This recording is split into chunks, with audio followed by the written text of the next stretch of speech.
24 अप्रैल को चीनी सदर शी जिनपिंग ने चीन, लातीनी अमरीका और कैरेबियन ममालिक के पहले खलाई ताउन फोरम के नाम मुबारकबाद का पैगाम भेजा।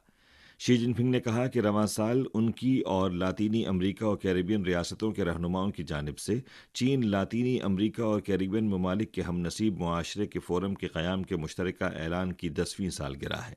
उन्होंने कहा कि उन्हें यह देखकर खुशी हुई है कि हालिया बरसों में चीन और लातीनी अमरीका के दरमियान खलाई ताउन के भरपूर नताइज हासिल हुए हैं। फरीकैन ने रिमोट सेंसिंग सैटेलाइट्स, मवासिलाती सैटेलाइट्स और डीप स्पेस स्टेशन नेटवर्क्स के शोबों में किए जाने वाले ताउन में नई पेशरफ्त की है, जिसने लोगों के ज़राए माश और फलाह बहबूद को बेहतर बनाने में अहम किरदार अदा किया है। चीन, लातीनी अमरीका और कैरेबियन ममालिक के साथ मिलकर एक आला सतही खलाई शराकत दारी कायम करने का ख्वाहां है, ताकि दोनों अतराफ के अवाम को खलाई टेक्नोलॉजी के ज़रिए बेहतर फ़वाइद पहुँचाए जाएँ और चीन, लातीनी अमरीका हमनसीब मुआशरे की तामीर को